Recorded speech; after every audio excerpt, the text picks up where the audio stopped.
मैं दीपाली जैन आज आपको यूवी स्पेक्ट्रोस्कोपी के आगे का पार्ट अवशोषण नियम के बारे में जानकारी दूंगी। चूँकि यूवी स्पेक्ट्रोस्कोपी में विद्युत चुंबकीय विकिरणों के दृश्य भाग का प्रयोग होता है अतः इनमें सामान्य प्रकाश के रसायन विज्ञान के नियमों का पालन होता है।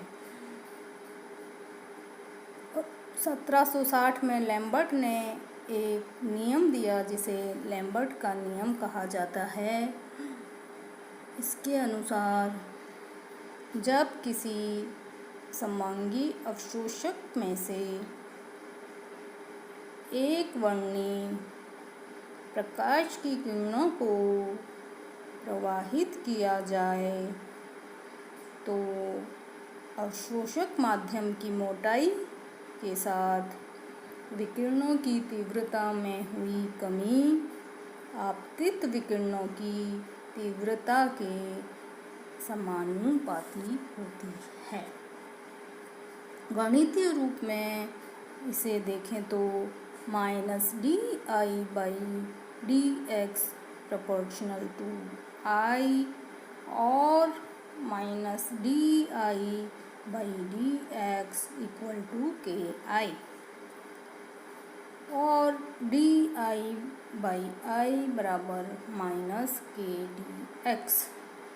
यहाँ I माध्यम की x मोटाई से गुजरने के बाद विकिरणों की तीव्रता है।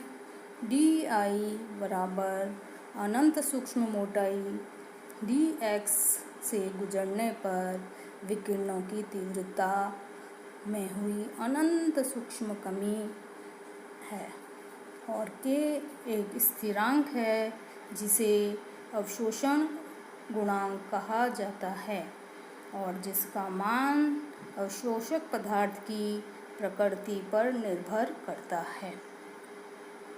इस समीकरण को x बराबर 0 से x बराबर x तक समाकलित करने पर हमें एक समीकरण प्राप्त होती है। I बराबर I0 e minus exponent kx। यह लैम्बर्ट नियम का गणितीय रूप है जहाँ I0 आपतित विकिरणों की तीव्रता है और I पारगत विकिरणों की तीव्रता। अतः अवशोषक पदार्थ द्वारा अवशोषित विकिरणों की तीव्रता I एब्जॉर्बेंस बराबर I0 1 minus e minus kx। सन 1852 में बीयर ने इस नियम को विलयन पे भी लागू किया जिसे बीयर का नियम कहते हैं। दोनों नियम को मिलाने पर बीयर लैम्बर्ट का नियम प्राप्त होता है।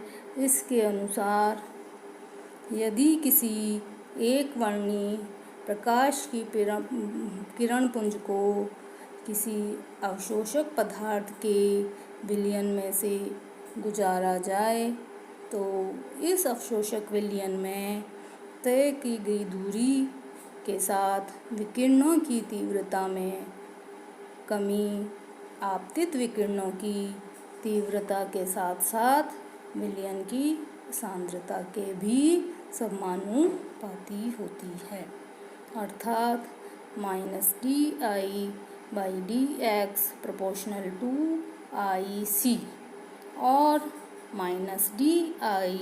-di/dx बराबर k'(IC)।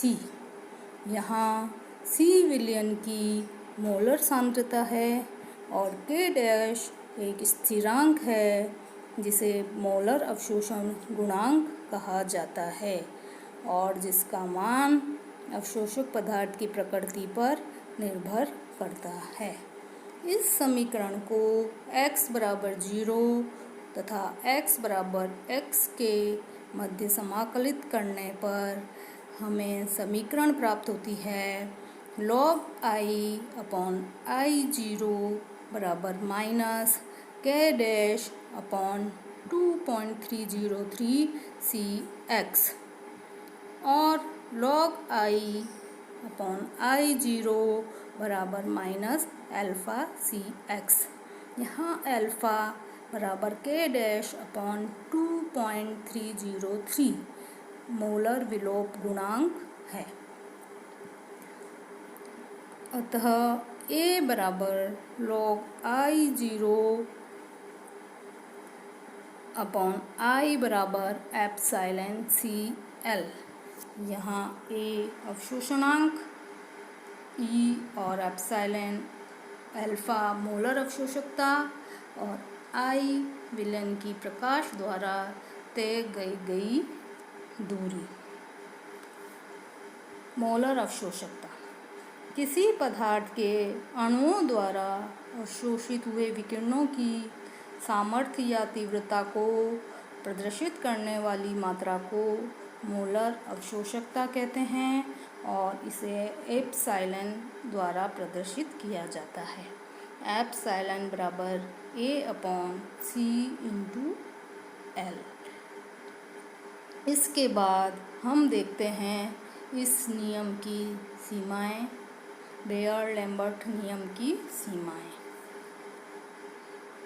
बीयर-लैम्बर्ट नियम काफ़ी उपयोगी है, लेकिन कुछ सीमाएं इसमें फिर भी हैं।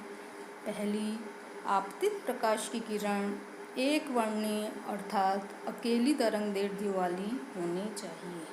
दूसरा, प्रयुक्त विलयन पर्याप्त तनु होना चाहिए।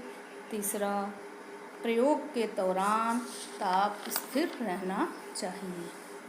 चौथा, विलेय पदार्थ का विलयन में स्कंदन या कोगुलेशन नहीं होना चाहिए, वरना प्रकाश का प्रकीर्णन हो जाता है।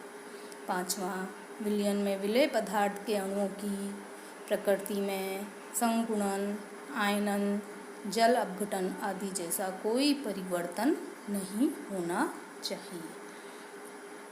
इसके बाद हम देखते हैं यूवी स्पेक्ट्रा को किस प्रकार से प्रदर्शित किया जाता है।